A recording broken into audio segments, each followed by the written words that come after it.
নমস্কাৰ ছাত্ৰ ছাত্ৰীসকল ষ্টাডি উইথ লিজা নামৰ এই চেনেলটোলৈ তোমালোকক পুনৰ স্বাগতম জনাইছোঁ। আজি আমি শংকৰদেৱ শিশু বিদ্যা নিকেতনৰ ক্লাছ 7ৰ পাৰ্ট 3ৰ ডাইনিং টেবলৰ আমি কুৱেশ্যনখিনি কৰিম। তোমালোকক কৈছিলোঁ যে পাৰ্ট 3ৰ পিকচাৰ চাই আমি কুৱেশ্যন এনচাৰখিনি কৰিব লাগে। ইয়াত দিয়া আছে ডাইনিং টেবল এখন আছে। এই দৃশ্যটো চাই আমি কুৱেশ্যন এনচাৰখিনি কৰিম। এণ্ড এইটো সুধিছে what are things date R wrongly kept in the table. এই টেবুলখনত কি বস্তু ভুলকৈ থোৱা আছে। তোমালোকে ভালদৰে চাবা পিকচাৰটো। ছবিখনত মানে এই গোটেই টেবুলখনত কি মানে অশুদ্ধকৈ থোৱা আছে। ইয়াত আমি কি দেখা পাইছোঁ বাৰু? প্লেটৰ ওপৰত বল ৰাখে জানো? নাৰাখে নহয়, তেন্তে এইটো ৰংলি কেপ্ট হৈছে। তাৰপিছত জাৰৰ ভিতৰত জোতা এপাত, তাৰপাছত বাস্কেট এটাত নিগনি এটা, প্লেট এখনৰ ওপৰত ফুল দুপা। এইখিনি হৈছে টেবুলৰ ওপৰত থকা অশুদ্ধকৈ থকা বস্তু। আমি এতিয়া কেনেকৈ লিখিম? What are things date R wrongly kept on the table.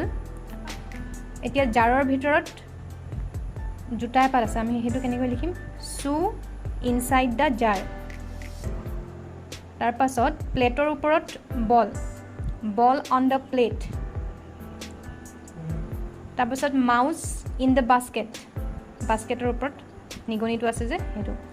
Flower on the প্লেটৰ ওপৰত সেই ফুল কেইপা আছে সেইটো কথা কোৱা হৈছে। চ' এনেকৈ লিখিবা shoe inside the jar, ball on the plate, mouse in the basket, flower on the plate are wrongly kept on the table.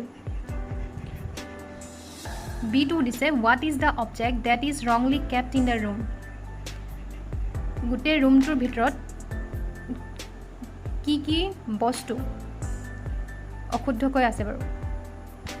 ৰুমটোৰ ভিতৰত হৈছে, এতিয়া টেবুলখনৰ ওপৰত সোধা নাই, ৰুমটোৰ ভিতৰত। ইয়াত এখন চকীৰ ওপৰত মেকুৰী এটা বহি আছে, চকীখনৰ তলত ফুলদানি এটা আছে। এইখিনি হৈছে ৰুমটোৰ ভিতৰত থোৱা অশুদ্ধকৈ থোৱা বস্তুখিনি। আমি এতিয়া কেনেকৈ লিখিম? চকীৰ ওপৰত মেকুৰীটো, কেট অন দ্য চেয়াৰ। তাৰপাছত the flower pot under the chair, চকীখনৰ তলত থকা ফুলদানিটো, are wrongly kept in the room. Cat on the chair, the flower pot under the chair are wrongly kept in the room. আকৌ এবাৰ কৈ দিছোঁ, টেবুলখনৰ ওপৰত থকা অশুদ্ধকৈ থকা বস্তুকেইটা হৈছে প্লেটখনৰ ওপৰত থকা বলটো, জাৰৰ ভিতৰত থকা জোতাপাত, প্লেটৰ ওপৰত থকা ফুলকেইপা, তাৰপাছত বাস্কেটটোৰ ওপৰত থকা নিগনিটো।